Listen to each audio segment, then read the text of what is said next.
আসন্ন উল্টো রথযাত্রার উপলক্ষে আজকে আপনাদের সামনে তুলে ধরেছি শ্রী শ্রী জগন্নাথ দেবের ৫৬ ভোগের অন্যতম ভোগ মহুরা।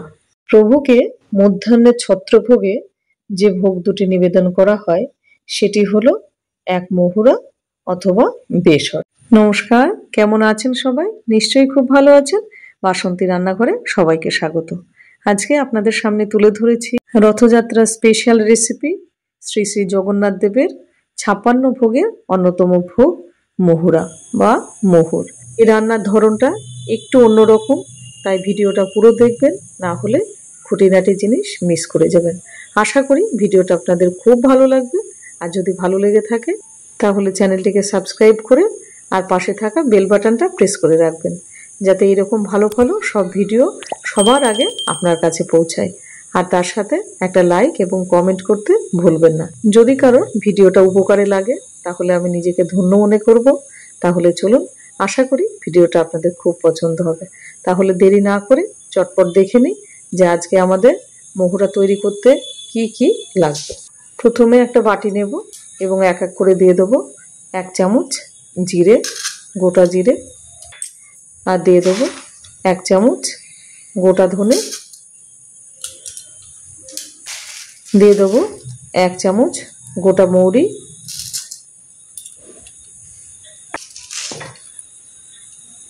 আর দিয়ে দেবো 1 চামচ গোটা গোলমরিচ, আর দিয়ে দেবো 1 চামচ গোটা গরম মশলা,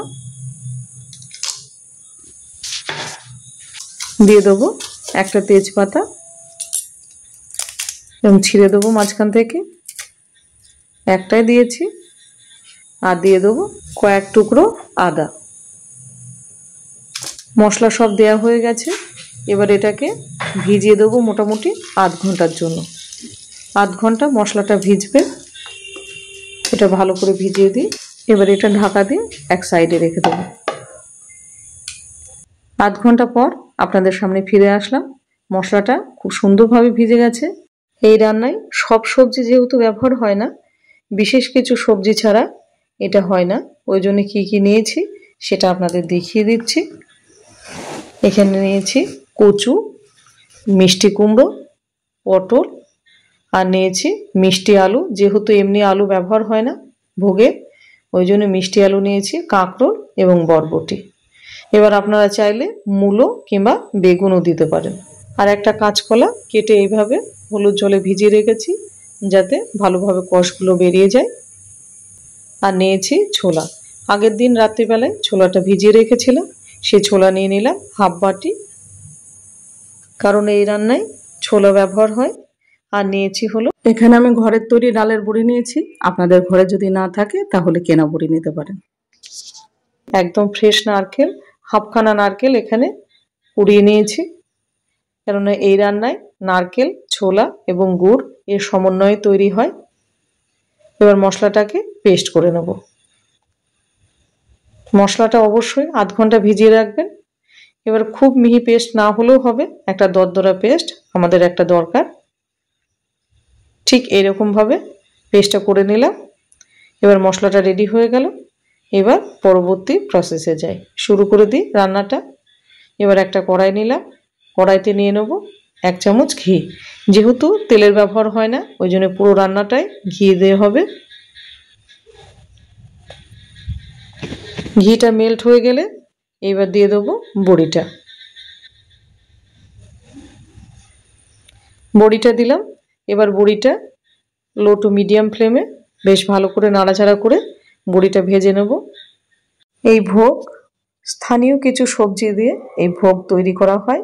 এই ভোগে কোনোভাবে চিনি, বিনস, ফুলকপি, বাঁধাকপি কিংবা আলু এর ব্যবহার হয় না। এবার বড়িটা ভেজে নিলাম এবং ওই কড়াইতে দিয়ে দিলাম ছোলাটা। ছোলাটা দেওয়ার পরে মোটামুটি আন্দাজ মতো আমি এখানে 3 গ্লাস জল দিয়ে দিয়েছি।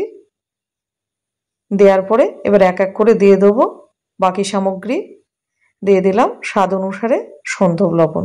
ভোগ যেহেতু সেহেতু কিন্তু সন্ধব লবণই ব্যবহার করবেন। একান্ত যদি না থাকে তাহলে এমনি লবণ দেবেন। দিয়ে দিলাম হলুদ, মোটামুটি ছোট 1 চামচের। এবার এটাকে ভালো করে একটুখানি নাড়াচাড়া দিয়ে এবার এটা গরম হতে দেবো। ভালোভাবে গরম হলে তবেই সবজিগুলো দিয়ে দেবো। জলটা ভালোভাবে গরম হয়ে গেছে, এইবার সবজিগুলো দিয়ে দিলাম। সবজিগুলো দেওয়ার পরে এবার এটা নাড়াচাড়া করে মিনিট 15 মতো লো টু মিডিয়াম ফ্লেমে এটা ঢাকা দিয়ে দেবো, যতক্ষণ না সবজিটা 50% সেদ্ধ না হচ্ছে। এবার এটা ঢাকা দিয়ে দেবো। 15 মিনিট পর ফিরে আসলাম। সবজিটা ফুটে গেছে, আর এই তরকারিটা শুকনো শুকনো হয়, ওই জন্য এটা অনেকটাই এখন জাল হবে। একটু ভালো করে নাড়াচাড়া দিয়ে এবার এক এক করে অন্যান্য যে উপকরণগুলো আছে সেগুলো দিয়ে দেবো। এবার প্রথমে দিয়ে দেবো মশলাটা, যে মশলাটা বেটে রাখলাম সেই মশলাটা দিলাম। জগন্নাথ দেবের ভোগে চিনি কিংবা মিষ্টি কিছুই ব্যবহার হয় না, এখানে গুড়ের ব্যবহারটা হয়, ওই জন্য গুড়টা দিয়ে দেবো। এই তরকারিটা একটু মিষ্টি মিষ্টি হয়, এবার সেই অনুপাতে আপনারা মিষ্টি কম কিংবা বেশি দিতে পারেন। এবার দিয়ে দেবো কোরানো নারকেলটা, একটুখানি রেখে দিলাম গার্নিশিংয়ের জন্য। এবার বাকি নারকেলটা দিয়ে দিলাম। এবার তরকারিটা আবার একবার নেড়ে দেবো ভালোভাবে, যাতে সব কিছু একত্রে মিশে যায়।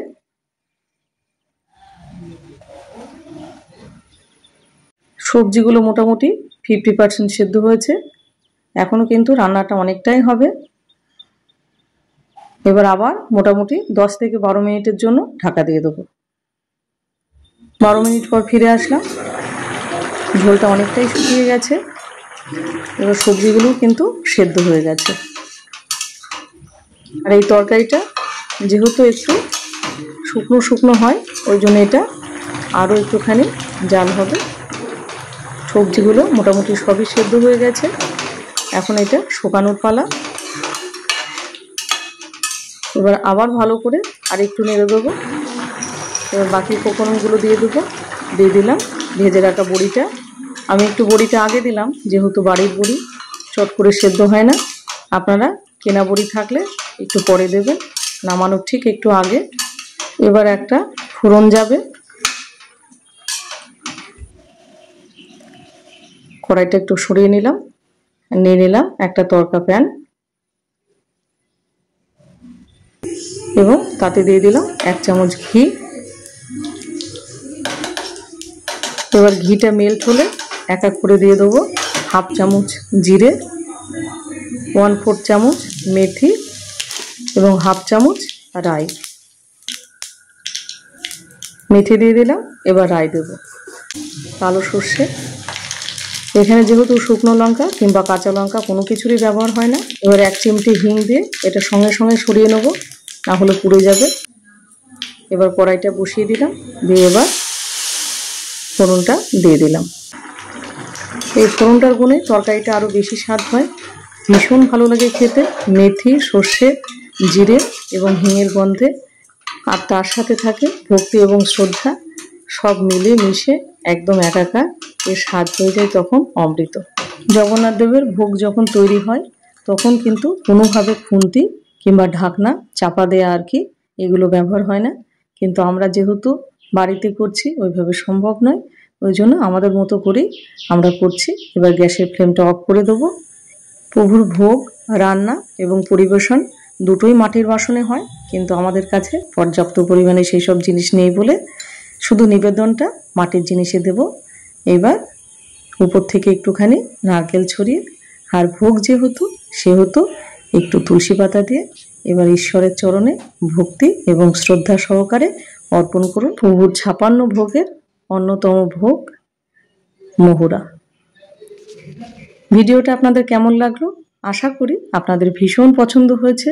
আর যারা ভাবছেন যে ঠাকুরকে একটুখানি নিবেদন দেবেন, আমার এই ভিডিও যদি কখনো কারোর কাজে আসে তাহলে নিজেকে ধন্য মনে করব। আর ভিডিওটা যদি ভালো লাগে অবশ্যই যিনি ভোগ বানাচ্ছেন তার কাছে শেয়ার করে ঈশ্বরের কৃপা লাভ করুন।